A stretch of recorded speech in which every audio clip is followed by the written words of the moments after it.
पुढची बातमी आपण पाहूयात। कल्याण डोंबिवलीमध्ये 53 नगरसेवक कोकण भवनच्या दिशेने रवाना झालेत। शिवसेना एकनाथ शिंदे गटाचे 53 नगरसेवक हे डोंबिवलीतून बसने मुंबईतील कोकण भवनकडे रवाना झालेले आहेत। आज कोकण भवनमध्ये गट स्थापन करण्याच्या प्रक्रियेसाठी सर्वांचा एकत्र प्रवास सुरू झालाय। गटनेते पद कोणाकडे असणार याबाबत अंतिम निर्णय अजून उपमुख्यमंत्री एकनाथ शिंदे घेणार असल्याची माहिती आहे। त्याचबरोबर शिवसेनेचा अधिकृत गट स्थापन करण्यासाठी काल बैठक देखील पार पडली आहे।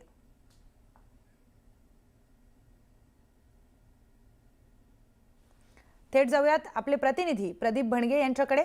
प्रदीप, काय घडामोडी सध्या घडतात? आपण बघतोय की बसमध्ये सगळे नगरसेवक आता कोकण भवनाकडे जाण्यासाठी निघालेले आहेत।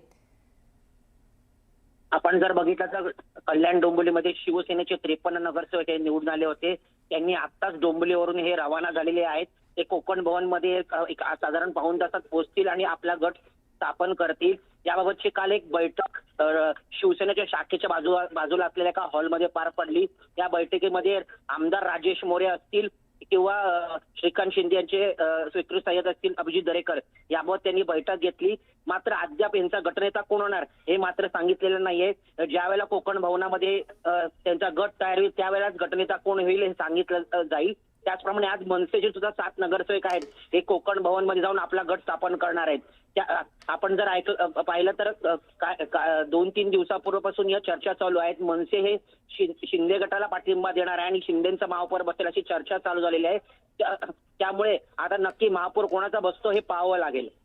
निश्चितच प्रदीप, आता नेमका महापौर कोणाचा बसतोय हे पाहणं अतिशय महत्त्वाचं आहे। धन्यवाद दिलेल्या सविस्तर माहितीसाठी।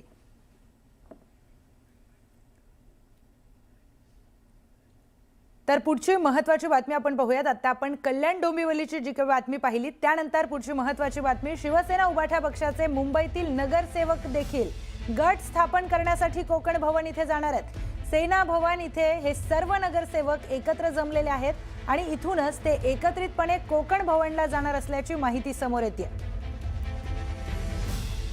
थेट जाऊयात आपले प्रतिनिधी सुमित सावंत यांच्याकडे। तर सुमित, आपण बघतोय शिवसेना उभाठा पक्षाचे देखील सगळे नगरसेवक आता गट स्थापन करण्यासाठी कोकण भवनला जाणार आहेत। काय सगळ्या घडामोडी आता तिथे घडतात?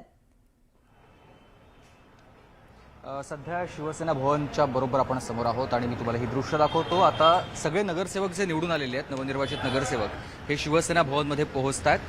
11 वाजेपर्यंत सगळ्यांना वेळ दिलेली होती, म्हणजे 11 पर्यंत सगळे नगरसेवक पोहोचतील आणि त्यानंतर मग इथे बैठक होईल। बैठक झाल्यानंतर या सगळ्या नगरसेवकांना बसमध्ये एकत्रितरित्या नेलं जाणार आहे। आपण बघतोय सगळेच नगरसेवक इथे पोहोचायला लागलेले आहेत आणि या सगळ्यांना 2 बसमधून नेलं जाणार आहे। कोकण भवन विभागीय आयुक्त कार्यालय आहे बेलापूरमध्ये तिथे, आणि तिथे गेल्यानंतर या सगळ्या नगरसेवकांची नोंदणी केली जाईल, गट स्थापन केला जाणार आहे आणि त्यासाठीच सगळ्याच नगरसेवकांना एकत्रितरित्या बोलवण्यात आलेलं आहे। एकत्रितरित्याच यांना अनिल परब आणि सूरज चव्हाण त्याचबरोबर काही नेते असणार आहेत जे घेऊन जातील बेलापूरमध्ये कोकण भवनला आणि तिथे त्या सगळ्या नगरसेवकांची आज नोंदणी केली जाणार आहे।